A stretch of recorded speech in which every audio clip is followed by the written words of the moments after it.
Au nom du Père et du Fils et du Saint-Esprit, ainsi soit-il. Mes bien chers frères et sœurs, neveux, nièces, chers amis, nous continuons notre formation chrétienne. J'ai dans les mains le catéchisme à l'usage de tous les diocèses de Belgique. Leçon 3, question 20 et suivante. Dans la leçon antérieure, nous avons parlé des sources de la foi. Aujourd'hui, nous parlons de Dieu. Que signifient les mots « je crois en Dieu » ?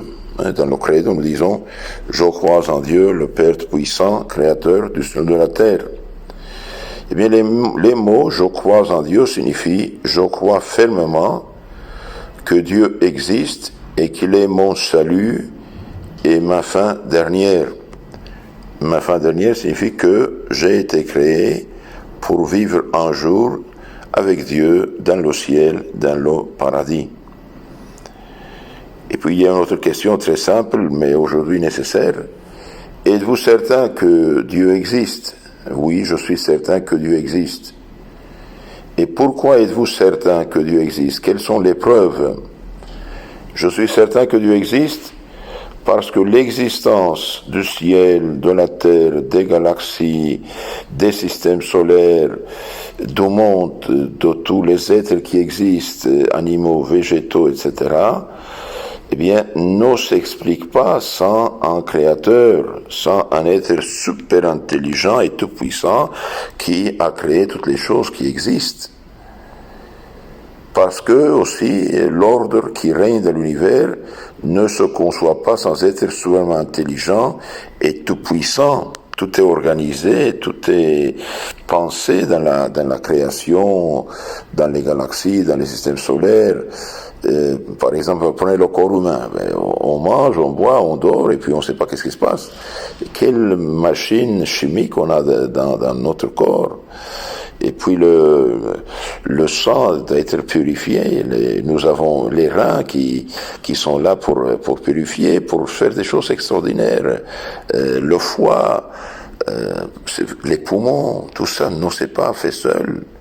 Les yeux, c'est quoi ? C'est un appareil photographique qui photographie grandeur nature en couleur et instantanée.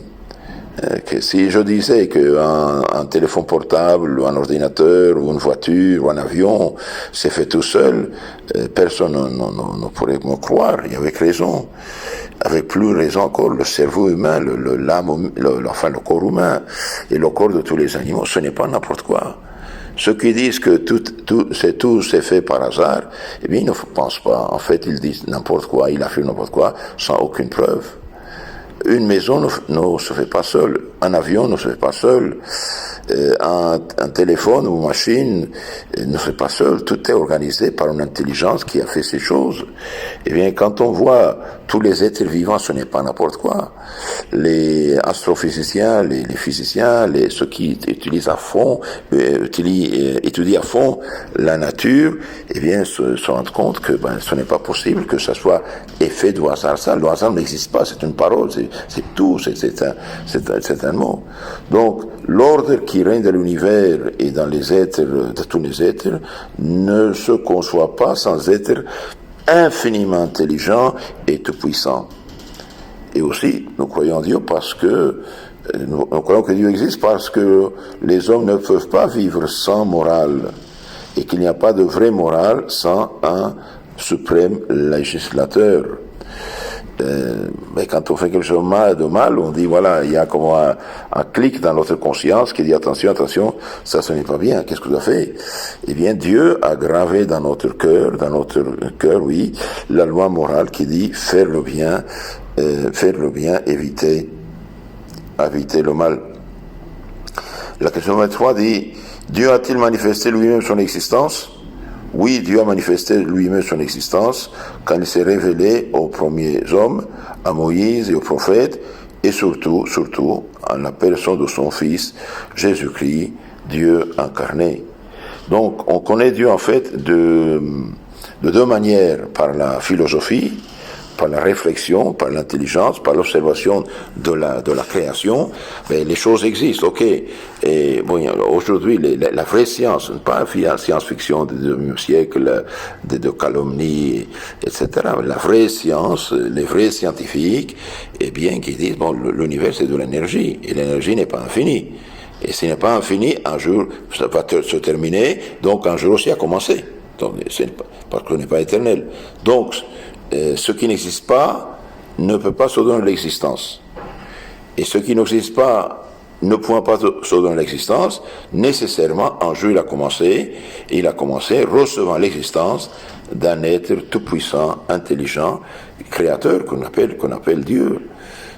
Si je disais, comme j'ai dit tout à l'heure, que le portable, le téléphone, la machine, la voiture, l'avion, c'est fabriqué tout seul, les gens peuvent se moquer de moi, avec raison. Et pourquoi nous voulons que tout se fasse tout seul? Ah, parce que des millions d'années sont passées. Ben, des millions d'années peuvent passer, eh bien, vous n'allez pas avoir un plat de manger préparé sur la table si quelqu'un ne le met pas. Réfléchissez un petit peu. Aujourd'hui, réellement, les gens croient savoir, croient penser, ils ne pensent pas, ils répètent des slogans. L'athéisme est une maladie mentale qui n'a pas de sens. Ils ne pensent pas. Ils prétendent penser, ils ne pensent pas. Et ils ne croient pas, ils ne pensent pas parce que, par opposition à l'évangile, par opposition à l'église, ça n'a pas de sens. Les choses ne dépendent pas de nous. Ah, je ne crois pas. Ok, tu ne crois pas. Et qu'est-ce qui ça change?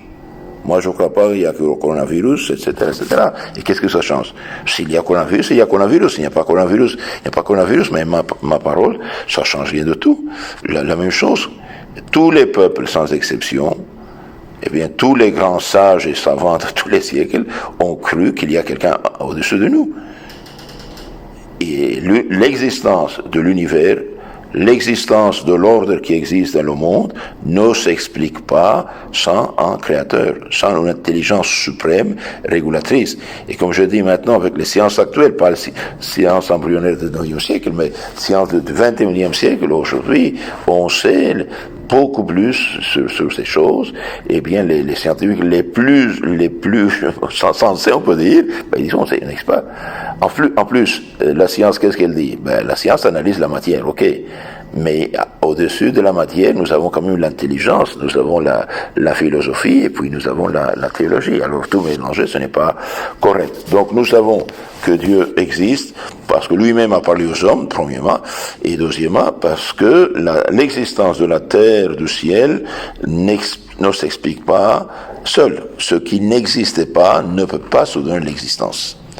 Ce qui n'existe pas ne peut pas se donner l'existence. Donc, et on sait par la science que le monde, l'univers en énergie, n'est pas infini, a commencé un jour, et un jour terminera. Donc, ça a commencé. Il ne peut pas commencer par si seul. Bah, le néant ne peut pas se donner l'existence. Donc, quelqu'un l'a créé. Et puis, nous savons aussi que Dieu existe par l'ordre qui règne de l'univers. L'ordre qu'il y a de l'univers, quelqu'un l'a mis, les lois. Par exemple, chaque fruit a ses, comment ça s'appelle, sa peau, on dit en espagnol cascara, non? Ce qui le tourne, c'est fait seul, bah, non, quelqu'un l'a créé. Toutes les choses sont concrètes. Vous semez une semence, et vous avez fait un arbre de pommier, de poirier, de n'importe quel légume. Et donc, tout est programmé. Et puis, nous avons dit que Dieu même a parlé aux hommes par la révélation.